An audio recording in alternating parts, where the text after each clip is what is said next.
नमस्कार, मैं विश्वास पांडे बैजनाथ भरद्वाज सरस्वती विद्या मंदिर इंटर कॉलेज बेड़ी पुलिया करवी चित्रकूट से आप सभी विद्यार्थियों के लिए आज कंप्यूटर विषय का एक महत्वपूर्ण चैप्टर का वीडियो लेकर के आए हैं। आज के इस चैप्टर में हम कंप्यूटर की इनपुट डिवाइसेस के बारे में अध्ययन करेंगे। तो चलिए स्टार्ट करते हैं आज की अपनी इस क्लास को। इसका नाम है इनपुट डिवाइसेस। इनपुट डिवाइस ये क्लास 9th 11th की चैप्टर्स से संबंधित है। इस चैप्टर में हम इनपुट डिवाइसेस अर्थात निवेश यंत्र का अध्ययन करने वाले हैं। निवेश यंत्र या इनपुट डिवाइस का तात्पर्य ऐसी युक्तियों से होता है जिनके माध्यम से हम कंप्यूटर में कोई भी डेटा प्रविष्ट कराते हैं। चलिए आगे चलते हैं, हम समझते हैं क्या होता है इनपुट डिवाइस। आपने सुना होगा कंप्यूटर में डेटा इनपुट करना, मोबाइल में डेटा इनपुट करना या विभिन्न इलेक्ट्रॉनिक डिवाइसेस में डेटा इनपुट करना। ये इनपुट का कार्य कैसे होता है, कौन सी युक्तियां इसमें प्रयोग में लाई जाती हैं, ये इनपुट होता क्या है, इन सभी के बारे में हम आज अध्ययन करने वाले हैं। तो स्टार्ट करते हैं इनपुट डिवाइस के बारे में। सबसे पहले मैं आपको इनपुट डिवाइस क्या होता है इसकी परिभाषा बता देता हूं। तो इनपुट डिवाइस कंप्यूटर में डेटा को प्रविष्ट करना, यानी कंप्यूटर में डेटा को इनपुट करने की क्रिया जो होती है उसी को हम इनपुट डिवाइस कहते हैं।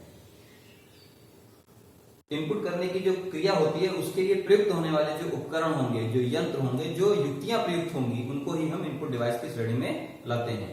जिन यंत्रों का प्रयोग डेटा इनपुट में होता है उन्हें इनपुट डिवाइस कहते हैं। इनपुट डिवाइस को मुख्यतः दो पार्ट्स में डिवाइड किया गया है। इसमें पहला पार्ट है ऑनलाइन इनपुट डिवाइस और दूसरा पार्ट है ऑफलाइन इनपुट डिवाइस। अब हम अध्ययन करेंगे ऑनलाइन इनपुट डिवाइस के बारे में। ऑनलाइन इनपुट डिवाइस वह निवेश यंत्र होते हैं जो सीधे सीपीयू से जुड़े होते हैं, यानी जिनका कनेक्शन डायरेक्टली वायर्ड या अनवायर्ड या वायरलेस माध्यम से डायरेक्ट सीपीयू से होता है। ऐसी युक्तियों को हम ऑनलाइन इनपुट डिवाइस की श्रेणी में मानते हैं। जैसे कीबोर्ड आपने देखा होगा तार माध्यम या बेतार माध्यम से सीधे सीपीयू से जुड़ा होता है। Mouse, scanner, joystick, track ball, OCR, OMR, MICR, touch screen, webcam, microphone, light pen इत्यादि जो हैं, ये सभी प्रकार की डिवाइसेस क्या हैं, ऑनलाइन इनपुट डिवाइस की श्रेणी में आती हैं, क्योंकि ये सभी युक्तियां सीपीयू के सीधे संपर्क में रहती हैं। ऐसा नहीं है कि डेटा को पहले कहीं कैप्चर कर लें उसके बाद फिर सीपीयू में जुड़े, ऐसा नहीं होता। ये डायरेक्टली सीपीयू से कनेक्टेड होकर के यूजर के माध्यम से इनपुट का कार्य संपन्न करती हैं। नेक्स्ट हमारा जो हेडिंग थी वो है offline input device.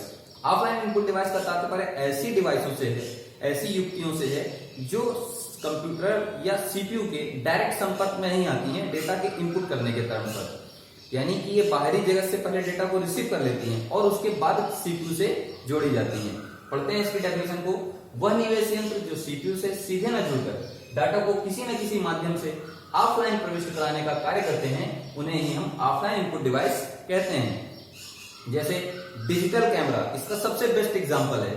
Digital camera जो होता है आपने देखा होगा विभिन्न प्रकार के फंक्शनों में, जैसे शादी हो गई, बर्थडे पार्टी हो गई या कोई सेमिनार हो गया, उस समय जो फोटो कैप्चरिंग का काम होता है उसमें आप कंप्यूटर की आवश्यकता नहीं महसूस करते हैं। आप मोबाइल फोन या कैमरा या डिजिटल कैमरा के माध्यम से उस जगह की जो फोटोज हैं उनको आप कैप्चर कर लेते हैं। बाद में जरूरत पड़ने पर उसको आप कंप्यूटर में सीपीयू के माध्यम से, चिप के माध्यम से या डेटा केबल के माध्यम से कनेक्ट कराते हैं उस डिवाइस को और डेटा को उसमें प्रविष्ट कराते हैं।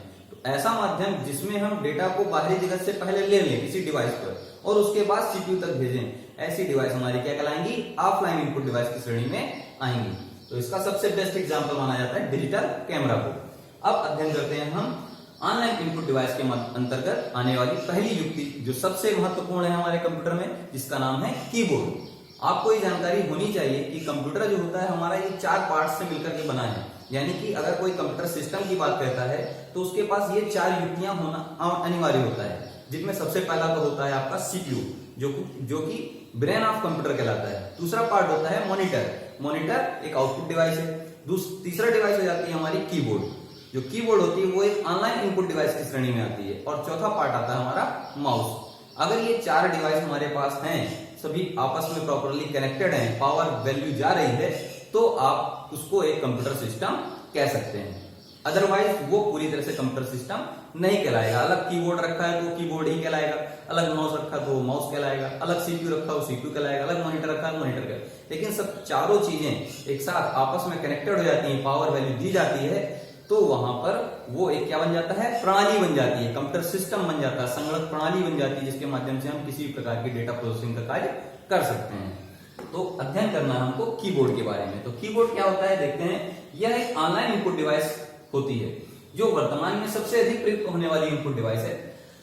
इसे सन 1872 में एक आविष्कारक थे जिनका नाम था सीएल सोर्स। सीएल सोर्स ने एक मॉडल के रूप में तैयार किया था, एक ऐसा उपकरण बनाया जो कंप्यूटर में डेटा प्रविष्ट कराने के लिए, यानी कि अल्फाबेट को प्रविष्ट कराने के लिए, न्यूमेरिक डेटा को प्रविष्ट कराने के लिए, विभिन्न प्रकार के चिन्हों को प्रविष्ट कराने के लिए एक ऐसा मॉडल तैयार किया जो क्योरिटी के क्रम पर कार्य करता था। क्योरिटी का मतलब होता है कोई भी कीबोर्ड अगर आप लेते हैं, नॉर्मली जो बाजार में मिलते हैं कीबोर्ड, वो सभी क्योरिटी सिद्धांत पर कार्य करते हैं। अब ये कीबोर्ड की बात करते हैं तो ये कीबोर्ड में देखिए क्योरिटी जो सिस्टम होता है वो यहाँ पर QWERTY के क्रम पर होता है। क्योरिटी में जो कीबोर्ड होगा वो क्योरिटी के सिद्धांत पर कार्य करेगा, यानी उसमें जो बटनें होंगी वो क्योरिटी के क्रम में ही व्यवस्थित होती हैं। इस यंत्र में टेक्स्ट व अंक प्रकार के डेटा को कंप्यूटर में आसानी से प्रविष्ट कराने के लिए प्रयोग किया जाता है। इस यंत्र को हिंदी में कुंजी पटल के नाम से भी जाना जाता है। एक कीबोर्ड में लगभग 104 से 108 तक की हो सकती हैं, इससे कम भी हो सकती हैं, इससे ज्यादा भी हो सकती है, लेकिन जो नॉर्मली कीबोर्ड आते हैं मार्केट में वो सभी 104 से 108 कुंजियों के अंतर्गत ही होते हैं। अब अध्ययन करना है हमें कीबोर्ड के प्रकारों का। तो कीबोर्ड बेसिकली 2 टाइप्स के होते हैं। पहला तो होता है सीरियल कीबोर्ड और दूसरा होता है पैरेलल कीबोर्ड। जो सीरियल कीबोर्ड होता है उसके बारे में देखते हैं। तो यह कीबोर्ड का एक प्रकार होता है जिसमें एक तार के माध्यम से 1 और 0 बिट्स को क्रमानुसार भेजा जाता है। यानी कि जब भी हम कोई डेटा का फ्लो करते हैं, कंप्यूटर में भेजते हैं, तो आपको पता है कंप्यूटर एक इलेक्ट्रॉनिक डिवाइस है जो बाइनरी डिजिट यानी कि बिट में कार्य करता है, 0 और 1 जिसके अंतर्गत आता है। तो जब भी हम कीबोर्ड से कोई भी बटन प्रेस करते हैं तो वो प्रेस किया हुआ बटन डायरेक्टली न जाकर के कन्वर्ट होता है 0-1 के फॉर्म में और फिर वो कंप्यूटर के सीपीयू तक प्रोसेस के लिए जाता है। तो 0-1 बिट्स को एक सीरियल से जिसके माध्यम से भेजा जाए, एक क्रम से भेजा जाएगा, ऐसा कीबोर्ड कहलाएगा आपका सीरियल कीबोर्ड। कंप्यूटर पर लगा कन्वर्टर सीरियल डेटा को परिवर्तित कर देता है। ये सीरियल कीबोर्ड की बात कर रहे थे। अब बात करते हैं हम पैरेलल कीबोर्ड की। तो पैरेलल कीबोर्ड इस प्रकार के कीबोर्ड के द्वारा हम 1 और 0 बिट्स को अलग अलग तारों के द्वारा भेजते हैं, यानी कि जितने नंबर ऑफ बिट होंगे उतनी नंबर ऑफ वायर का प्रयोग किया जाएगा। इसमें बिट्स के लिए 8 बिटों का जो तारों का संयोजन होता है, 8 बिट का 1 बाइट होता है, तो 8 तारों का संयोजन का प्रयोग किया जाता है डेटा को भेजने के लिए, जिसमें डेटा तीव्र गति से पहुंचता है। कीबोर्ड की जो कुंजी होती है उसको दबाने पर डेटा को 8 बिट के कोड में बदलने का कार्य कीबोर्ड एनकोडर के द्वारा किया जाता है।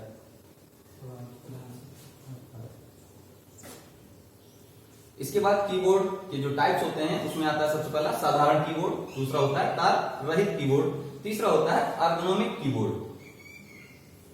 तो ये सभी चित्र बने हुए हैं। आपका ये साधारण कीबोर्ड है, ये आपका तार रहित यानी वायरलेस कीबोर्ड है जो उस तरफ पर बना हुआ है, ये आपका एर्गोनोमिक कीबोर्ड है। इसमें टाइपिंग करने के लिए आपको आसानी से हाथों को सेट करने के लिए दिक्कत नहीं होती, आपके हाथ में दर्द नहीं होता, इस वजह से इस प्रकार के कीबोर्ड का प्रयोग किया जाता है। जो वायरलेस कीबोर्ड होता है वो एक यूएसबी डिवाइस के माध्यम से सीपीयू से कनेक्टेड हो जाता है और कुछ ही दूरी पर कार्य करता है।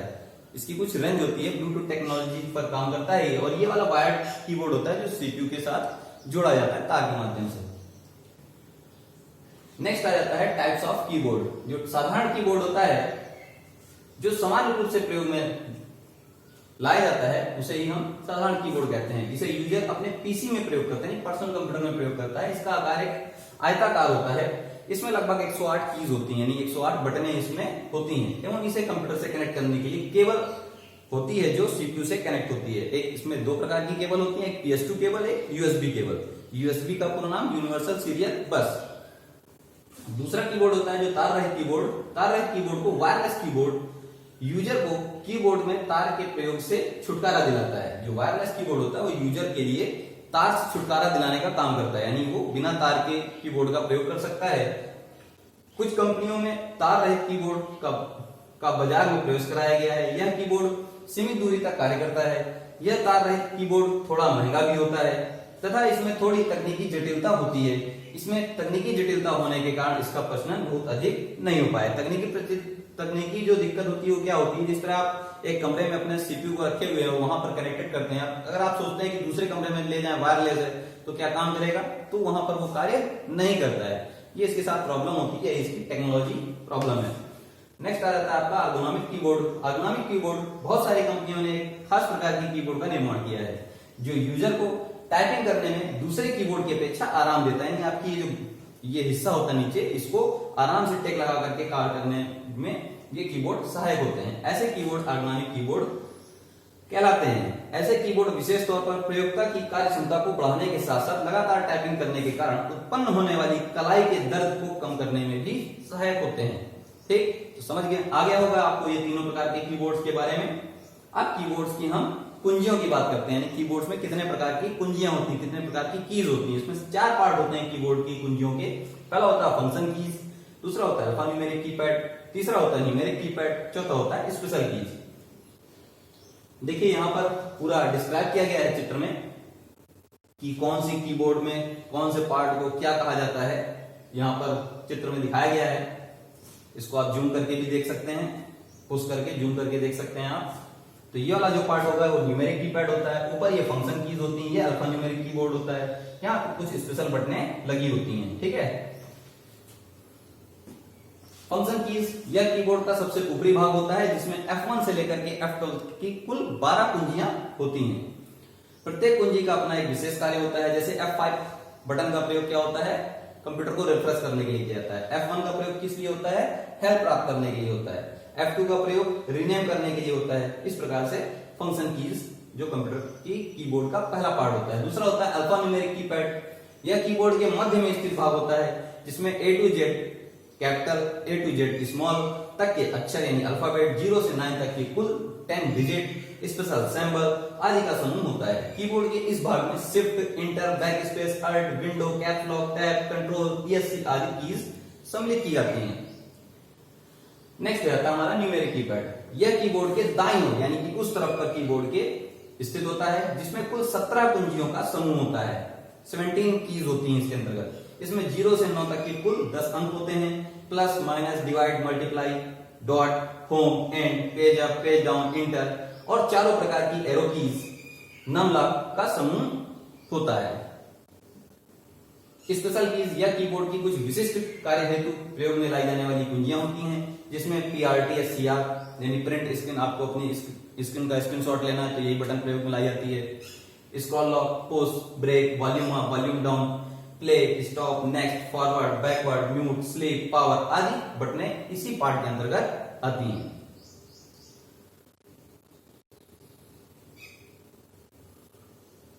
तो अभी आज की क्लास में केवल इतना ही। नेक्स्ट क्लास में हम आगे का अध्ययन करेंगे कीबोर्ड के बारे में। आशा करता हूं आप सभी को समझ में आया होगा। तो आज की क्लास यहीं पर समाप्त होती है। धन्यवाद।